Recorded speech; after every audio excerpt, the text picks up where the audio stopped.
AEW will always be the number 2 company in professional wrestling unless they sign Bill Goldberg and put him over the entire elite in a 90-second squash match. Let's talk about it.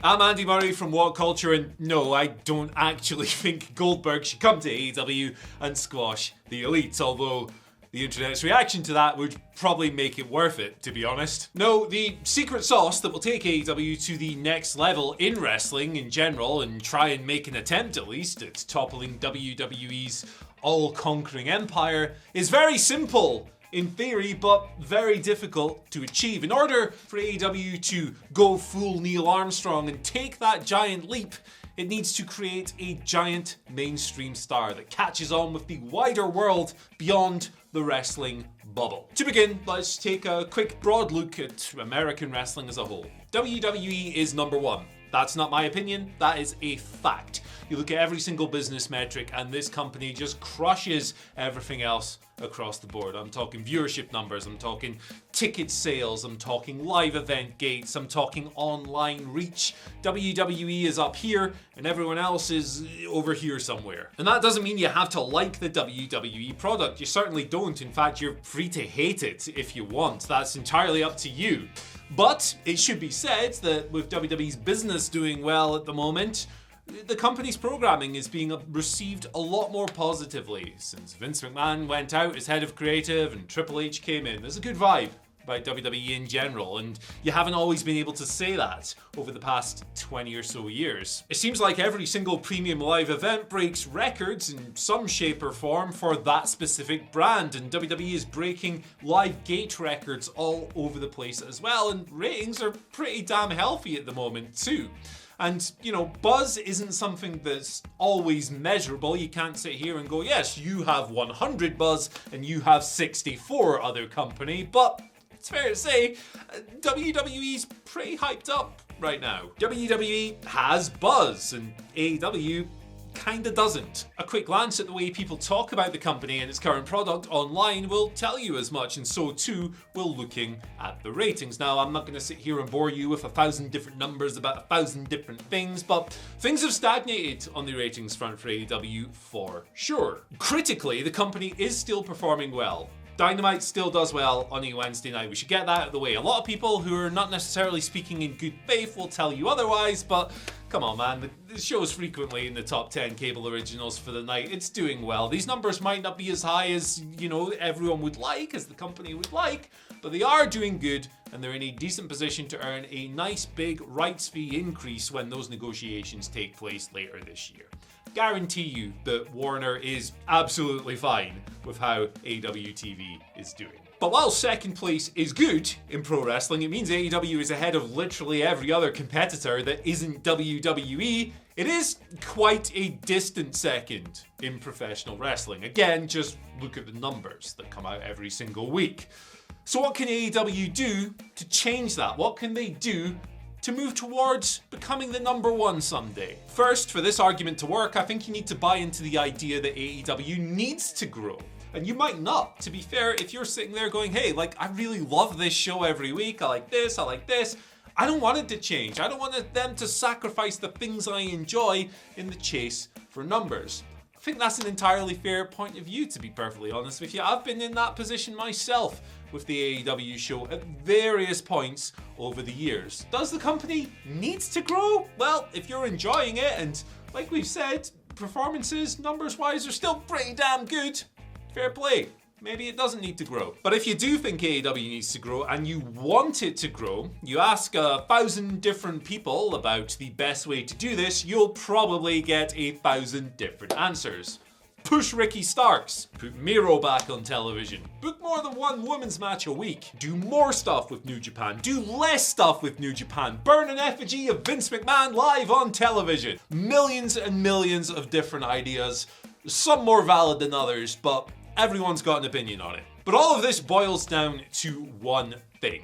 The one thing that is critical for AEW to take that giant leap is for one of its stars, or more ideally, to catch on with the mainstream beyond pro wrestling.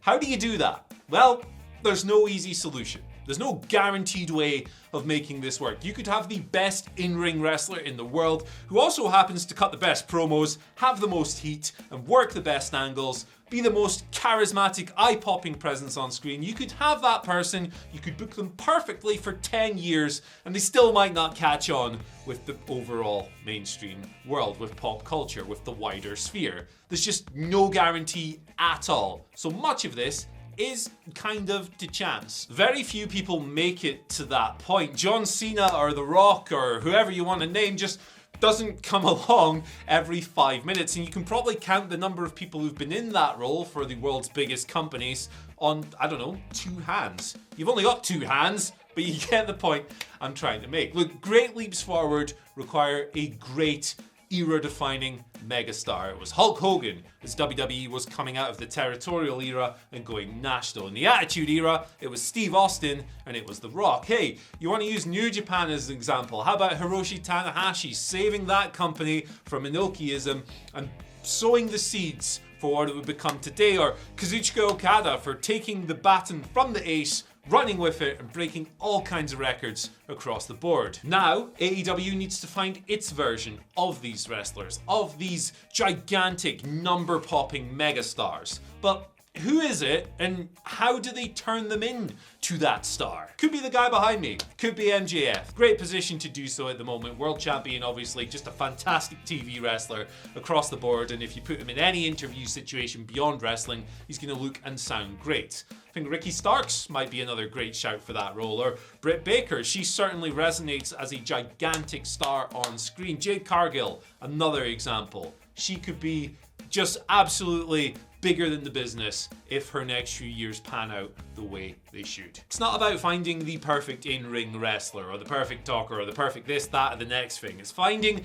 that star power, tapping into it, and trying to see it blossom on the grandest stage. Not necessarily WrestleMania, but beyond pro wrestling. You get what I'm trying to say here with my big dumb mush mouth. But the thing is, even as great as these people I've just mentioned are, and a bunch of others as well, and as positive as their qualities may be, they still might not catch on to the level required to take their company to the next level. The odds of it happening are extremely slim, so all AEW can do really is ensure it is doing right by these potential stars at all times and making sure that their presentation is absolutely immaculate so that they have the best possible chance of actually doing it. The storylines, levels of protection, feuds, promos, matches, the people they're paired with on screen, all of this stuff needs to be absolutely perfect. These stars in the making need to look like absolute diamonds and hope that along the way they pick up that level of sparkle, polish, sheen, gloss, whatever you want to call it, so they can eventually break through and help the company do the same thing. They need to look and sound great, not only on AEW television, but on talk show appearances, on other TV shows, on radio, in the media. Everywhere, red carpets, you name it. And then AEW needs to hope that in this era where the brand is generally considered a bigger draw than the individual, albeit with some notable exceptions, that trend is reversed and they find their answer. That is, if AEW wants to become the number one in the industry. Now you might hear that statement and go, well duh, of course he wants to become number one. But Tony Khan and AEW, they book a wrestling show, and maybe there's just a ceiling on what a more traditional style of wrestling show can do in terms of audience and growth and everything else. Maybe a product like AEW's is just destined to sit in this slot just under the number one. And you know, if that means keeping hold of everything that makes AEW AEW, then that might just be fine. There's little use in the company just trying to be more like WWE and copying every sports entertainment-like move that the industry giants do. If they were to do that, I mean, maybe it sounds like a nice formula on paper, but I can almost guarantee that the people who watch AEW, because it's a bit different, are going to abandon that product. And at some point, you're going to end up with a situation where the people that you've brought in by changing it and making it more like WWE are far smaller than the people you've driven off. Remember, this company is supposed to be an alternative. Can an alternative that is a little bit more grounded in reality and a lot more focused on what happens between the ropes really break through and be the number one company in all of wrestling? Well, I guess we're going to find out over the next few years. It's certainly a tall task. The the chasm is wide. AEW programming has its flaws, it has its positives. You'd think that maybe tightening a few of those flaws up and accentuating the positives would help, and I certainly agree that it would. But if it wants to take that giant leap forward, we all need to sit here and think, hey, they need that mainstream star. They need that breakthrough act that's going to conquer the world and take this place to the next level. If they had 2 or 3 of them, hey, that'd be even better. But seriously, don't sign Goldberg and have him squash the Elite. I was just joking about that, if it wasn't already abundantly clear. Although Goldberg and AEW would be kind of fun, I'm not gonna lie. Whatever the case, let us know what you think in the comments section below. Thank you for your time here. Thank you for joining me for this conversation on AEW and its position in the wrestling market. Let's continue the conversation in the comments section below. What do you think AEW can do to close the gap? Do you think it ever has a chance of becoming #1? And if so, how can it make that distance just a little less insurmountable? Let us know down in the comments. Once you've done that, you can like, share, subscribe, and ring the bell for notifications. Then you can follow us on Twitter at WhatCultureWWE. Maybe we should change that tag someday. This is an AEW video. You can follow me at Andy H. Murray. The H stands for, hey, seriously, having Miro back would be quite nice. Cheers, Tony. Bye.